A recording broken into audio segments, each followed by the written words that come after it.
Morning po mga kapatid. Pakitingnan naman yung mga katabi nyo, yung nasa likod nyo. Yan. Pakibate siyempre. Huwag nyo lang tingnan. Pakibate, pakikamusta. Yan. Tandaan po natin, we are a family sa church po. Pamilya po tayo dito. Kaya mahalaga, nagbabatian talaga tayo. Kahit minsan hindi mo feel na bumati. No, kasi may mga Sundays po talaga na iba yung feeling natin. No? Meron ba ditong tinatamad sumamba? No, this morning bago po tayo kumanta sa Panginoon, I would like to read Job chapter 2 verse 9. Shall we indeed accept good from God? And shall we not accept adversity or problems? Psalm 122 verse 1, sabi, I was glad when they said to me, let us go into the house of the Lord. So si Job po nagsalita nung kausap niya yung asawa niya, na sinabi ng asawa niya, sumpain mo na ang Diyos mo at mamatay ka na. Sa isang araw po nangyari yun kay Job. Kaya yung sabi ng asawa niya yun na sumpahin mo na ang Diyos mo at mamatay ka na, ito ang sagot ni Job. Shall we indeed accept good from God? Hindi ba magagandang bagay lang ang tatanggapin natin? Hindi ba pwedeng tumanggap din tayo ng mga pangit na bagay? Napakahirap po nito mga kapatid. Diba? Tiwala sa Kanya. Sabi naman ni David, I was glad when they said to me, let us go into the house of the Lord. Ito po yung magandang heart o puso o attitude. Kapag yayayain ka papunta sa Panginoon, sa gawain niya, dapat masaya ka. Diba? Bakit kayo nakasimangot din? No, dapat masaya mo tayo. Because we will gather for the Lord. Mararanasan natin si Lord, maliit itong lugar natin. Mamaya, pag nagkainan tayo, kasigip-sigip, no? Nakikirang kuminos, may family Sunday ngayon, pero, pinakamahalaga, andito yung presensya ni Lord. Amen? Ayokong maranasan, every Sunday, wala yung presensya ni Lord sa atin. Dahil kahit na gano'ng karami tayo dito, kahit gano'ng kaganda yung worship, kahit gano'ng kaganda yung makeup nyo at damit nyo, kung wala yung presence ni Lord sa lugar na to, walang kwenta ang nasa. At yun po yung pinakahinahangad lagi natin. Nakada pupunta tayo sa maliit nating lugar, si Lord ang ultimate audience natin. Si Lord ang ating titingnan, yung kanyang mga salita, ating pakikinggan, at dadamahin natin, raranasin natin, yung kanyang presensya at pag-ipo sa buhay natin ngayon. Amen? Kaya nawa mga kapatid, sa atin pong pagsamba ngayon, pag-awit, ano man po yung naranasan po natin, itong mga nakarang araw, kagaya ni Job, sa isang araw lang, wasak na wasak ang kanyang puso. Pero sabi niya, the Lord gives, the Lord take it away, blessed be the name of the Lord. Si John. Pasok po mga kapatid, dito po sa unan. Pakitanggal mo na yung Bible ko balik na. Yan. Mag-usap tayo, mag-fellowship po tayo. Kasi above all, si Lord alam ang laman ng puso natin, lahat na narito ngayon. Kung ano man yung pinagdaraanan mo ngayon, alam ni Lord yan. Alam ni Lord yung brokenness na meron ka, yung anxiety na meron ka, yung pain na meron ka, yung sadness na meron ka, alam lahat ni Lord yun. Pero huwag maging hadlang yun para hindi mo maranasan si Lord po ngayon. Amen? So tayo pong lahat ay tumayo mga kapatid. And let us pray. Let's pray, Lord, salamat po sa araw pong ito na ginawa mo po. At ito po ay dapat po namin ikaganap dahil ikaw ay nagbigay ng panibagong araw at buhay sa amin pong lahat, Panginoon. At tunay nga po, Lord, sa lugar pong ito, wala na po kaming pinakahinahangad, kundi ikaw lamang ang presensya mo, ang kapangyarihan mo, ang salita mo at ang paghipo mo sa aming lahat at pagbabago mo pong patuloy sa aming pong buhay. Sa aming pong pag-awit, maluwalhati ka, maparangalan ka, Panginoon, sa aming kalagitnaan. At kami po ay patuloy na mag-e-expect, Panginoon, sa pagkilos mo sa aming buhay sa araw pong ito. At anuman, Lord, kung aming mga pagkakasala, kami po ay iyong patawarin at pakalinisin ng iyong banal na dugo. Pangunahan po ang aming worship team sa kanilang pagpapaawit sa umaga pong ito.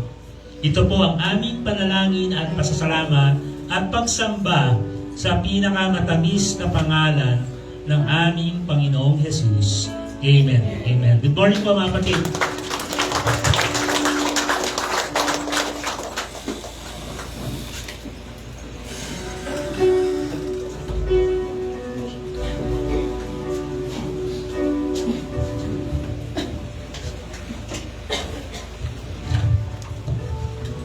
Hello po, good morning sa ating palahat. It is good to be in the house of the Lord. So let us prepare our hearts for this worship po na worship lineup po. Maganda po yung kanta natin ngayon.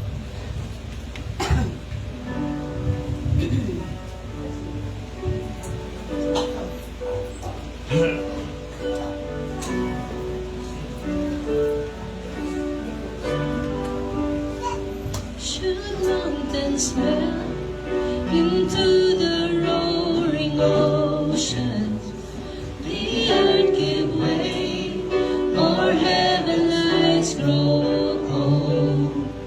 Almighty God, you are my strong defender. Be still, my soul. When all I see are enemies before me, when unbelief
nations rage, you guard us as your own.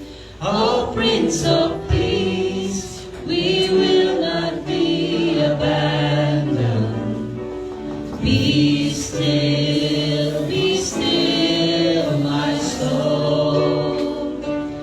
Be still, my soul. Yes, Lord God. So, what kind of prevention may happen to us, Lord God? Personally or in our surroundings, Lord God, we will be still, Lord God, for ourselves. Let us continue to worship.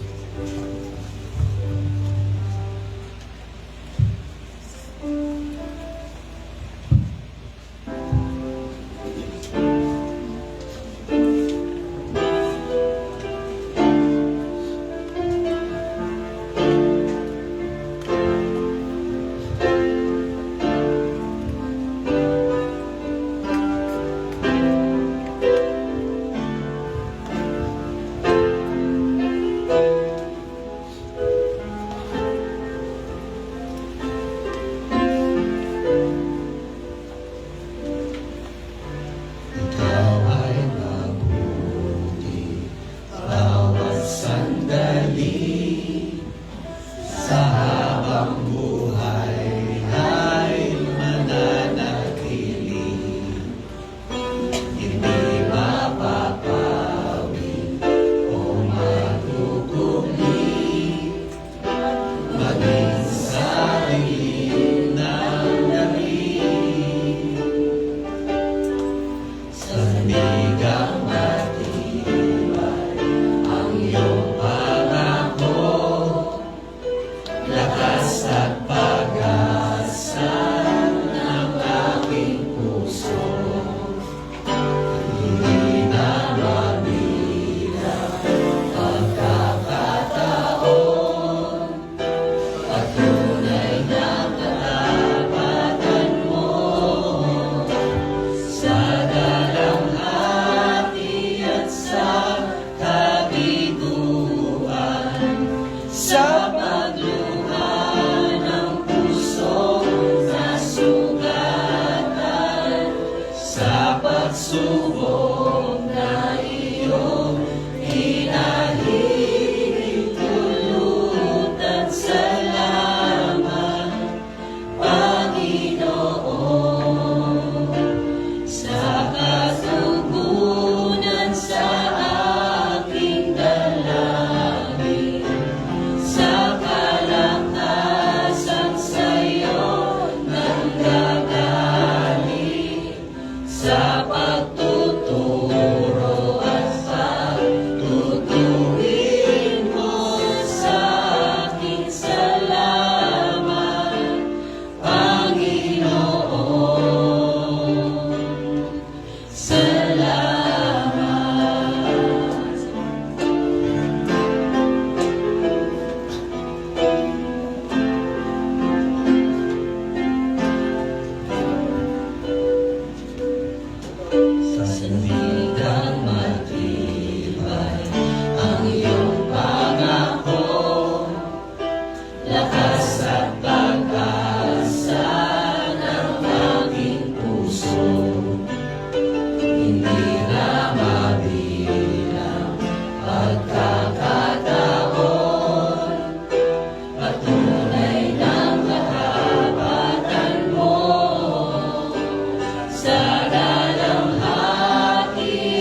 us, Lord God, and you keep us, Lord God, whenever what happens, Lord God. We thank you, Lord God, for all the sacrifice that you have made for us, Lord God. Even if we are still sinful, Lord God, you still love us, Lord God, whatever happens, Lord God. As we in this, Lord God, we pray, Lord God, that you will give us your word, Lord God, and may you teach us all of your lessons, Lord God. We thank you, Lord God. This is our prayer. In Jesus' name we pray.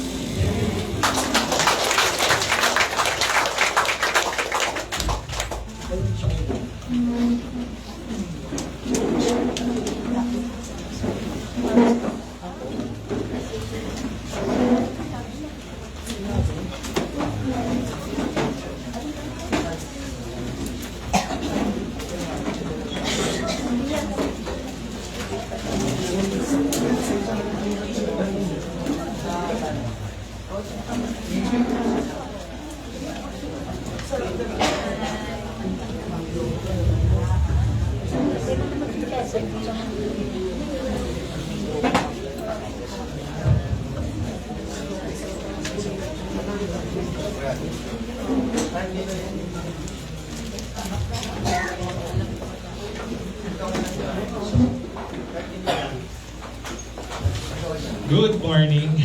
Morning! Mainit. Ramdam po natin ang summer po ng Philippines, and welcome to the Philippines, everyone. As if hindi natin to na-encounter every week, every summer, I should say. At parang hindi pa tayo natuto. Okay. Tapos akala ko malamig. Kaya ako nakatulog sa akin. Kaya yung get up ko hindi bagay ngayon. Pasensya na kung sakaling papagpawisan ako today. At talagang papagpawisan ako dahil medyo, aside from the weather, ang dami po natin today. And praise God for that. Praise God. Because wala naman pong pumilit sa inyo, right? Wala pong pumilit sa inyo na magpunta ng church. This is all by your own decision at kagustuhan, right? Okay.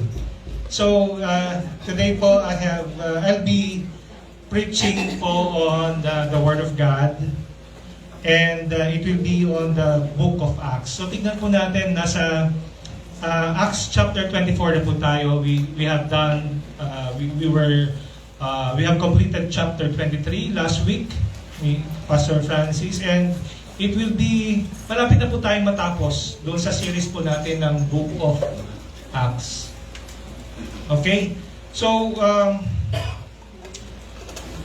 ang chapter 24 po ng Book of Acts is on the Paul's trial before Felix. Sino po ba si Felix? Felix. Ano ba? Pinoy ba tayo? Felix o Felix? Kung Pinoy tayo, Felix, right? Pero pag medyo slang, Felix. So, tingnan po natin, no? Let's look into this chapter and himay-himayin po natin. And I do hope, no, ma-present ko po ito ng maayos para maintindihan po natin. Kasi ang mahirap i-convey minsan is yung message. What do we find in this chapter? How do we relate to this chapter? Ano ang sinasabi sa atin ng Panginoon on this chapter? Right? So, pag mag-Bible study tayo, study the Bible, lagi po nating tignan kung ano ang sinasabi sa atin. Siyempre, yung akusado. Diba? O yung akusado, tapos yung nag-akusa. Sino ba? Yung mga witnesses. Yung mga lawyers. Sa Amerika, jury. Sa atin yata wala tayong jury, di ba? Yung secretary o yung stenographer. Meron pa ba yun? Meron pa, stenographer. And lastly, yung judge. Kasi siya yung magbibigay ng huling hatol. Okay? So sinong gustong example po ng mga pelikula, mga nagustuhan ko noon, nanonood, medyo focus pa ako sa panonood. Ito yung Philadelphia. Sino nakapanood po ng Philadelphia? Tom Hanks. Yan, may courtroom drama yan. Erin Brockovich. Hindi nyo kilala. Mga matatalino lang daw. Joke lang. Si Julia Roberts po yun. At True to Life po yun. Yung A Time to Kill. Sandra Bullock. Remind ko lang, baka hindi po niya. Or ito po, A Few Good Men. In the Court. Right? So those are yun yung mga bagay po na medyo relatable po. So ino-open ko lang ito para makaka-relate po tayo sa message po natin, no? Kung hindi sa korte or sa police station, sa barangay or kung hindi man kayo yun, meron kayong kakilala na malapit sa inyo na you know about that certain situation. Church, whether we like it or not po, there will come a time na yung faith po natin o yung paninindigan natin about Christ, about our belief, ay makwe-question or matatawanan tayo. Right? Kasi hindi naman kailangan din lagi na sa korte, no?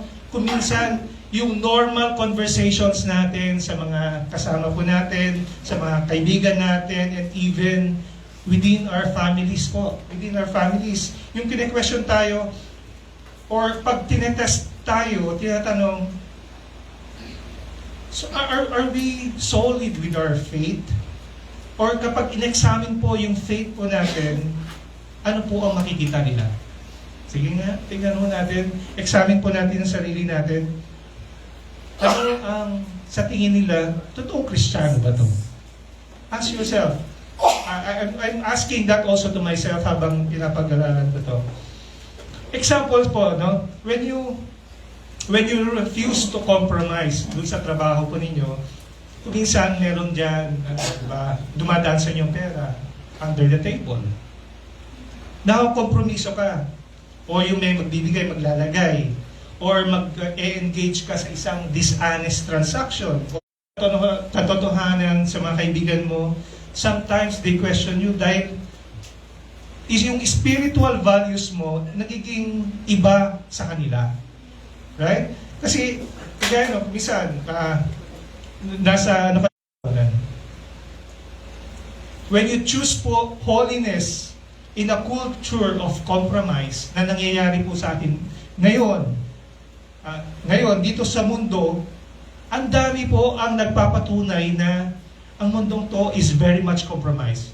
At meron po naghahari dito sa mundong to, dito sa earth na binibilangan natin, ang dami pong sexual immorality.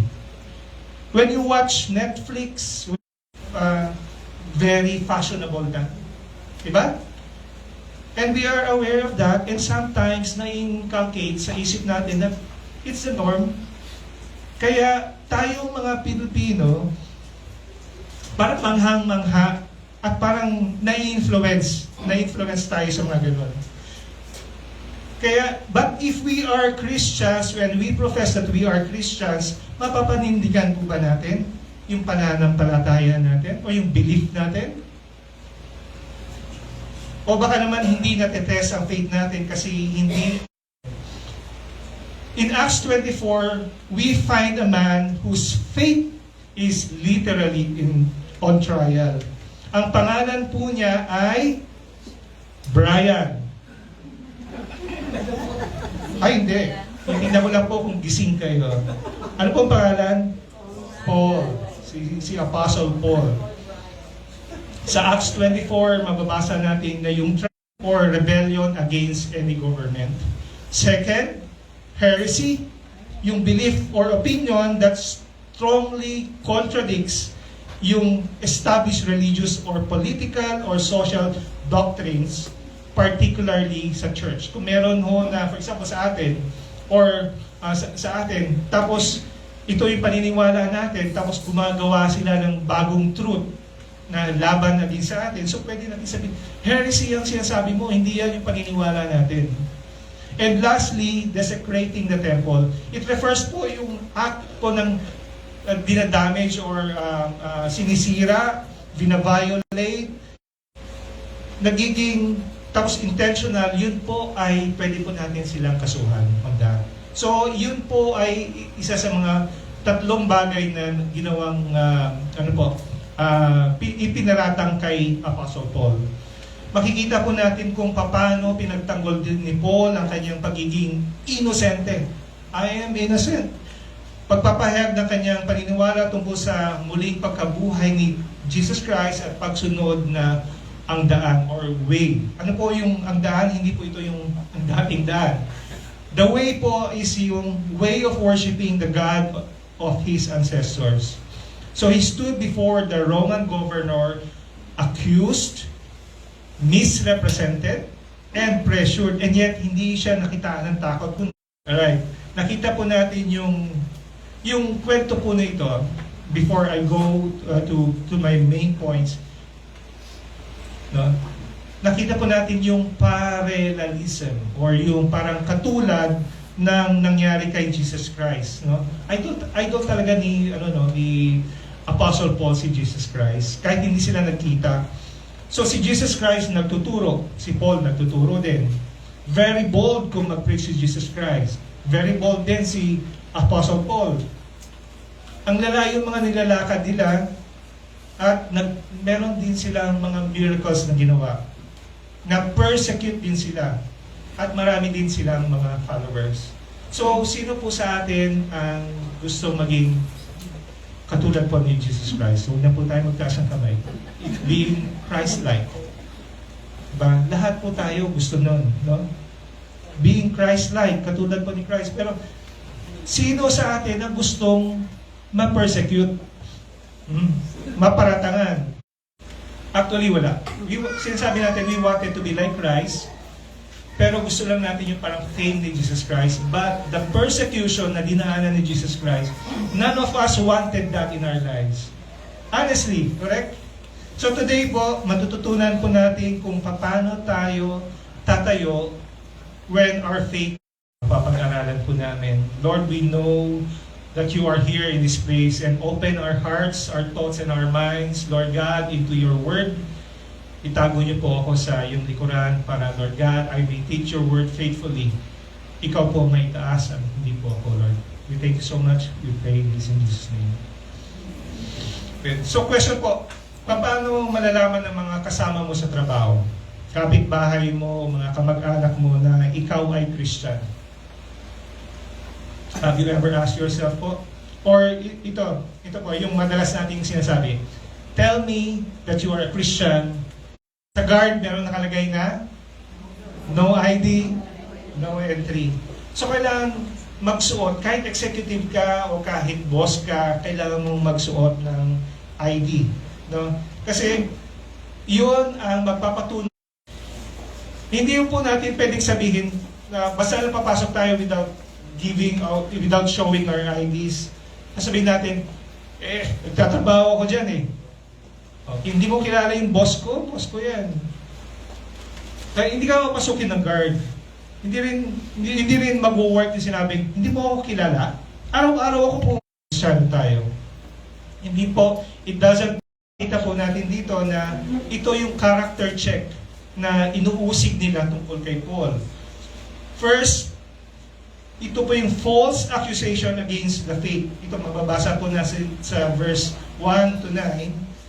Tatlo pong characters ang papag-aralan din po natin ngayon. First is Ananias, Tertullus, at saka si Felix. Basahin ko lang po verse 1 to 9. 5 days after Ananias, the highest priest went down to Caesarea. Some elders and some elders and a lawyer named Nazarene po yan, mga sekta, next sekta po yan ng Nazarene. He even tried to make our temple impure, so we arrested him.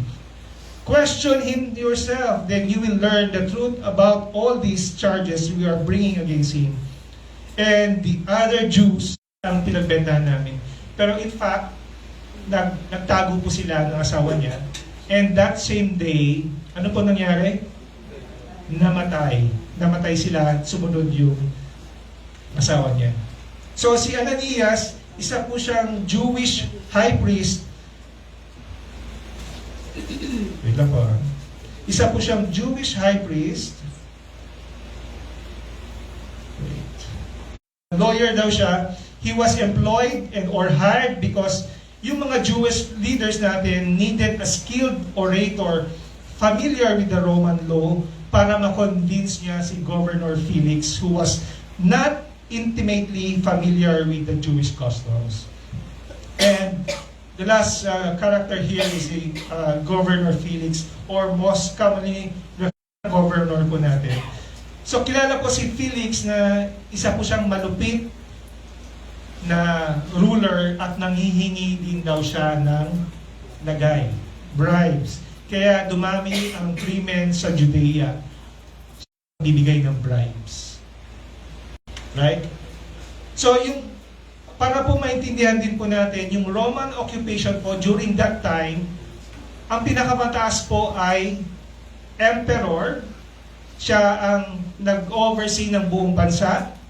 Ang the next level down is the governor or procurators, and the last one ay yung client kings ang tawag, or sila ay yung parang mga city official, or parang sila yung mayor of that place. So ganun din ang structure, may presidente, may governor, at meron tayong mga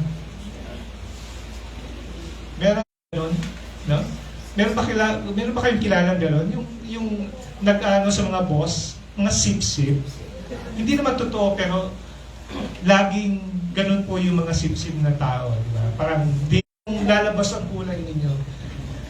Marirealize po ninyo yon na it's no longer sincerity.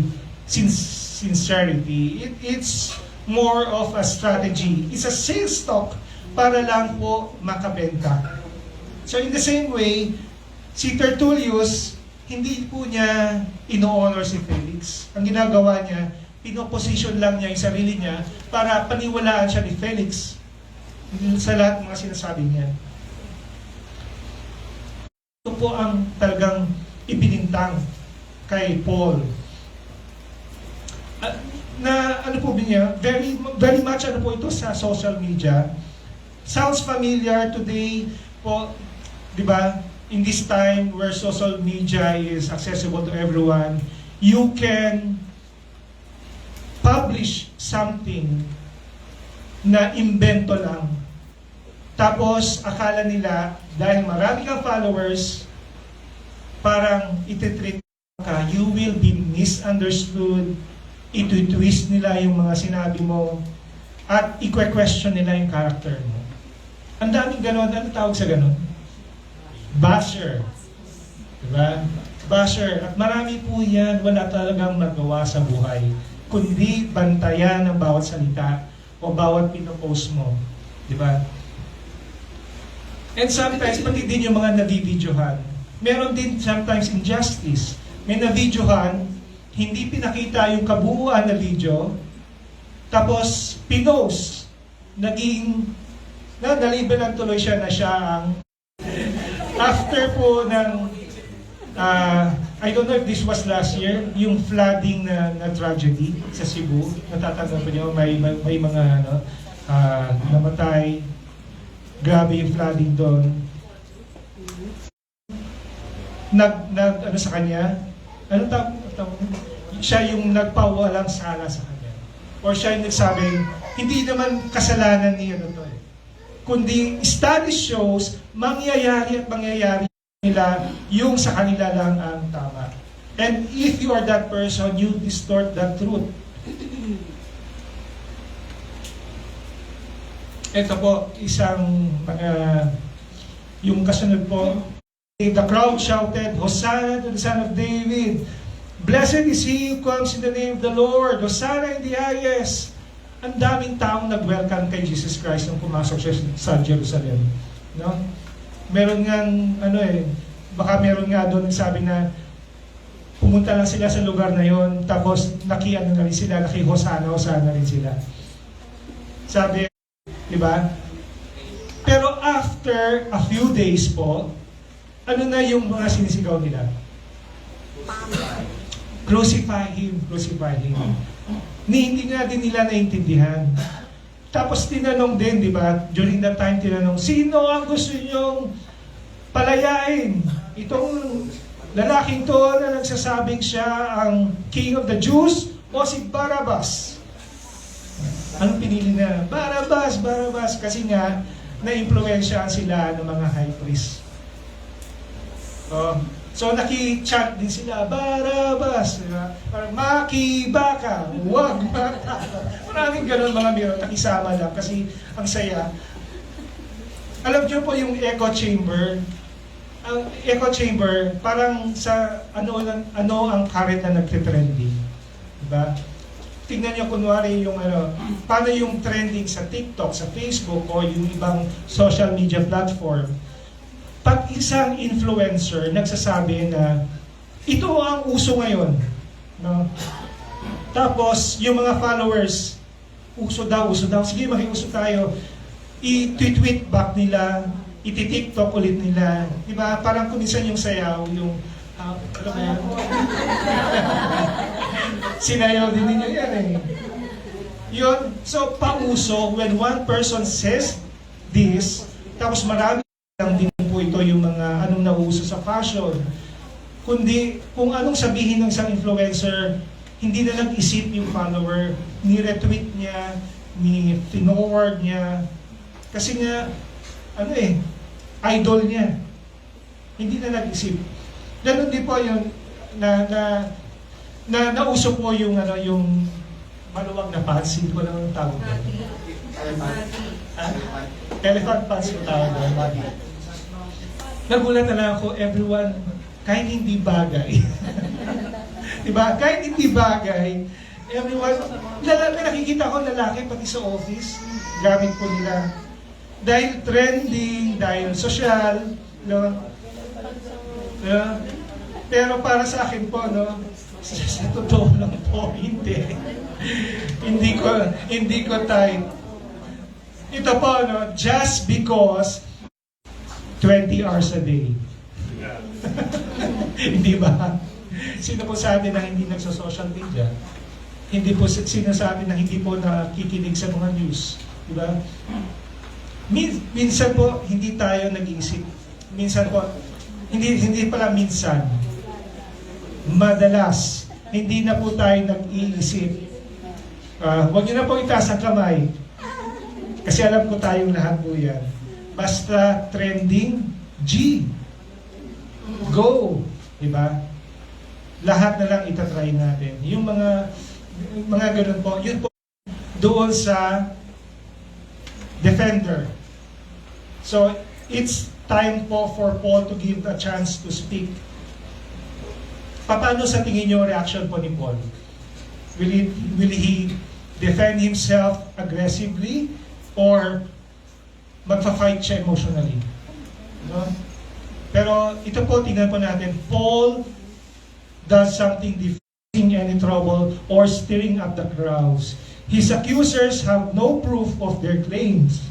He admits that he follows the way of Jesus but insists that his belief tayo o may nagbabash or may kumakalaban sa atin, pinaparatangan tayo ng mga ibang klaseng chismis. May mga nega lang na nag-comment sa'yo doon sa Facebook page. Pero po si Paul, kalmado po siya. Very peaceful. Ang sabi dito, composed. Diba?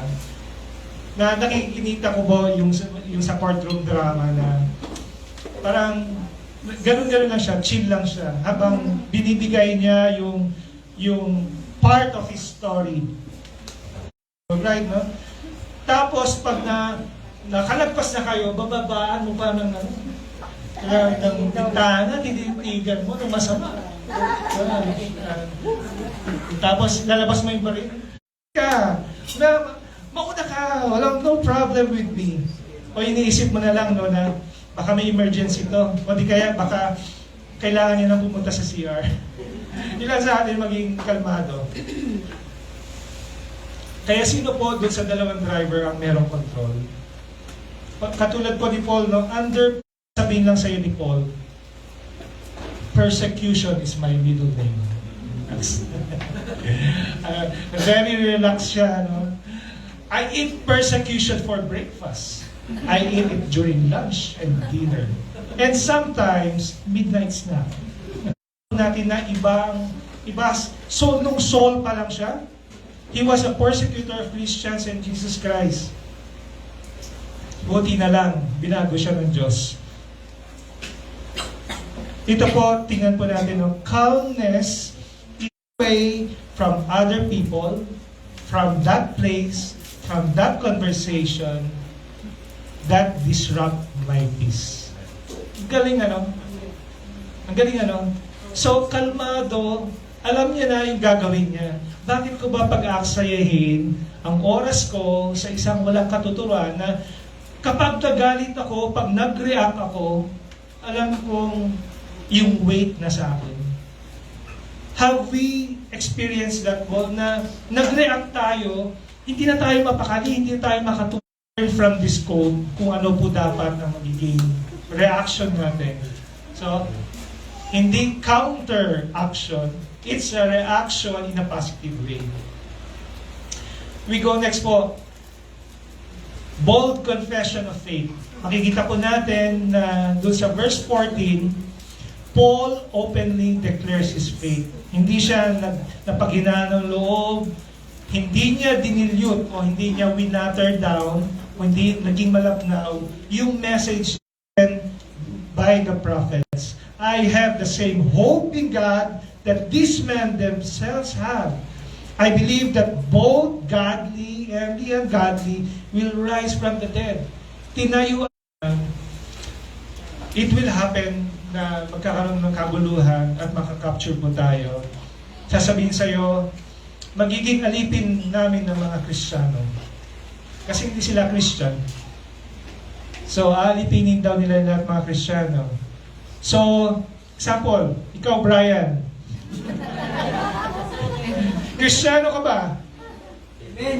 Amen. Sige, jijilitin ko yung kalingkingan mo. Ha? Kung totoong Kristiyano ka. Okay. Sige, putulan natin kamay mo. Kristiyano ka ba? And marami po sa atin, doong point na yon, doon pa lang siguro sa Diyan, masakit siya, hindi na ako Kristiyano. Anong religion nyo? Sama na ako. Masakit di ba? Early Christian tayo interested. Sometimes, tinutulugan pa natin. Hindi pa nakikinig. Cellphone pa ng cellphone. Hindi po kayo yon. Hindi po sa church na tayo. Hindi po nangyayari sa church na yun. And sometimes po, nag-attend lang tayo.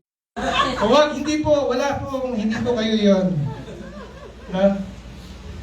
And we are very comfortable. Why? Because naka-air condition tayo, safe po tayo, mamaya may pagkain po tayo. Di ba? Po ako galing, na kapag nagsimba ka, may plus points ka sa heaven. Yun po ang turo sa amin, sa totoo lang po. Kaya, kahit late ako, dahil merong next service, antayin ko yung next service para matapos ako. So, yung faith po natin is proven when it costs you something. Ano po ang may papakita natin? Anong klaseng sakripisyo? Again, ask yourself this, what kind of sacrifice will you do to profess that your faith is there without speaking? Again, tell me that you are a Christian without telling me that you're a Christian. Sige po, pag-isipan na lang po ninyo. Hanggang pag-uwi po ninyo, hanggang matulog kayo ngayong gabi. Ano nga ba yun? Paano ko ba ipapakita na Kristiyano ako na hindi ko ipapakita?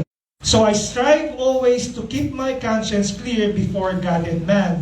Yan po sa verse 16. O in other translation, So, I always try not to do anything wrong in the eyes of God or in the eyes of the people. Nanahimik nga yung mga tao kasi hindi na binanggit doon na wala naman ako makitang krimen ng ginawa itong tao to. Parang kay Poncio Pilato, kay Pontius Pilate dati doon, kay Jesus Christ. So similar situation, yung chismis ng kapitbahay tungkol sa akin. May mga ginawa ba tayo talaga na mali, pero hindi natin dinaanin, o nagkukunwaring tayong mali pag-uwi po natin. Okay? So we focus now. Nag-focus tayo kay Tertullus, sunod kay Paul, now to Felix, the governor po natin. Delayed decision and divided hearts. So, pinadala niya si Paul para turuan siya, ano mga ba nalalaman mo about Christianity, about yung faith mo. Pero kahit nalaman niya yun, para kasama, para, syempre, gym yun eh. Alam nga naman, naka-dress to kill ka. Tapos magpo-post sa social media, kunwari, may dumbbells. Hindi kaya naglalakad sa treadmill. Yan. May mga kilala kayong ganyan. Meron mga kakilala na gano'n, na laging nagpo-post. Ganun po yung kuminsan, alam natin ng isang bagay na makakabuti sa atin, pero pati yung judgment ng Panginoon, nakinig siya tungkol sa faith in Jesus Christ, pero sayang. Like many of us, sayang kasi akala niya, corrupt kasi siya, magbabayad si Paul, magbibigay si Paul ng pera kapalit ng kalayaan niya. Doon pala siya interesado. See how corrupt Felix is. Alam niya yung katotohanan, na alam niya na, pero pinili pa rin niya yung makasalanan na kaparaanan. Friends, church, don't trade yung eternal salvation natin for temporary comfort. And many times po, ito sa mundong ito, everything is temporary. Everything is temporary. Lahat po na nakikita po natin dito ay temporary. Pati yung ino-offer sa iyo ng mundo na kaligayahan. Okay, may nagtetempt sa iyo na tayo mga kalalakihan, mas madalas naman sa atin, nagtetempt sa atin na babae. Wow, nagpapakita sa iyo ng motibo na gusto pa niya. And guys, get tempted to that. No, hindi lalo na pati mga Christians, we are being tempted with that, mga Christian men. At na-enjoy ko minsan ng isang Kristiyano yun. Wow, meron pa palang nagkaka-crush sa akin, siguro. And we like it. We tend to like it dahil sin comes in being a pleasure to the flesh. Pero these are all temporary. We should not live a compromised life. Mga kaibigan, mga brethren, because salvation is not something na dapat po i-postpone. I'm closing with this po. If you are here po sa church natin pero hindi po naintindihan ang gospel, wala pang personal na relasyon kay Jesus Christ, maybe this is the time, to evaluate ourselves. This is the time po that we wake up from our spiritual yung pagkahimbing natin. Bakit tayo napupunta dito? Have you ever asked yourself, bakit ba every Sunday nandito ako sa church at layo-layo? Is it because of a personal gain? Para ma-bless lang tayo? Do we see attending a church in exchange of a blessing that we wanted from the Lord? Hindi, attend ako ng church kasi may hiningi ako kay Lord. Gusto yung ma-bless tayo pero ayaw nating sumunod. Gusto natin parang gawing genie ang Panginoon. Pag kailangan natin, i-rub natin yung love natin. I want this. Lord, I want this. I want this. I want this. Gusto nating maging, sinasabi natin, Lord and Savior. Jesus Christ, my Lord and Savior. Pero mas madalas, Savior lang siya.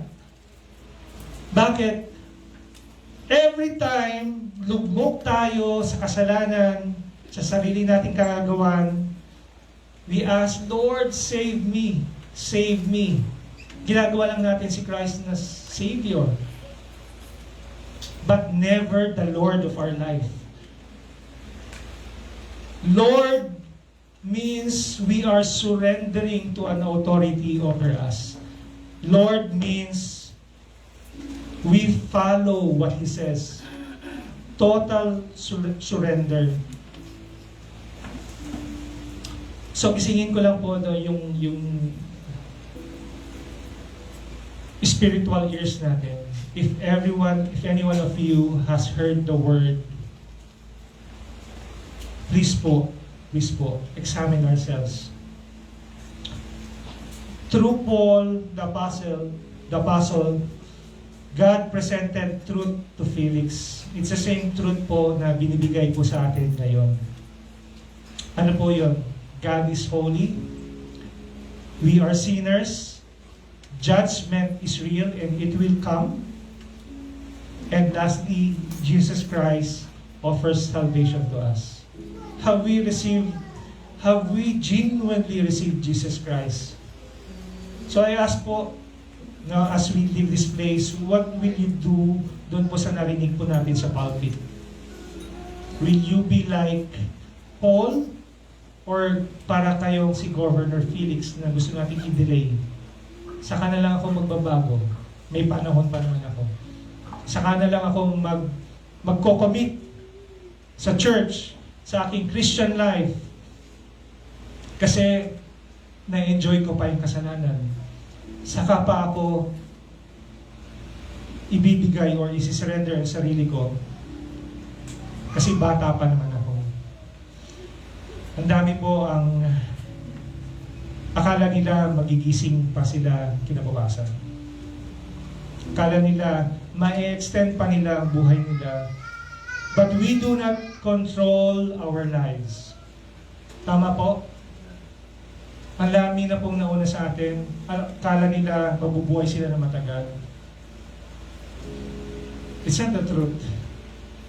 And to end po, stand firm. Like Paul, stand firm in your belief even when faced with oppositions. Don't wait. Act immediately, right now, on God's truth rather than waiting for more convenient time. Pag convenient na ako, pag meron na akong time sa iyo, Lord. And lastly, live uprightly. Even if you live an upright life, you may face criticisms, but your integrity is paramount. Your integrity will speak of. So, ano po ang response po natin? Not tomorrow, not next week, but today, Lord. Today. If God is speaking to your heart right now, mag-respond po tayo agad. Doon nga sa Hebrews chapter 3 verse 15, ang sabi po today. Ang sabi po, if today you hear His voice, harden not your heart. Because the most dangerous word po that you can say to God, to respond to God is later. Sa kanila. Let's all bow down our heads and let's pray. Lord, we thank you for your truth, your word that has been preached today, Lord God. Let your word speak to each one. Let your word bring life, Panginoon, sa bawat isa. Magkaroon po ng pagbabago, magsimula po, Panginoon, na tingnan ang aming buhay. I-examine po, Panginoon, ang aming mga reaksyon, ang aming mga ginagawa. Lord, am I pleasing you today? Lord, am I responding to you today to honor you? Lord, we ask that you forgive us, Lord God, for our sins. We ask, Lord, na kahabagan mo kami, patawarin mo kami, Panginoon, sa aming mga ginagawa. Patulungan mo kami makabangon, makaalis, Lord God, sa buhay na makasalanan ito. Lord, please be with us, be with our family. Tulungan mo kami, Panginoon, na maniwala sa katotohanan that only you can save us. Because you are not just the Savior of our life, but the Lord of our life. We bring in our life before you, Lord. Use us for the furtherance of your kingdom. Thank you once more for this opportunity, Panginoon. Lord, we bring you back all the glory, all the honor and praises through your Son, Jesus Christ. Amen and amen. Amen.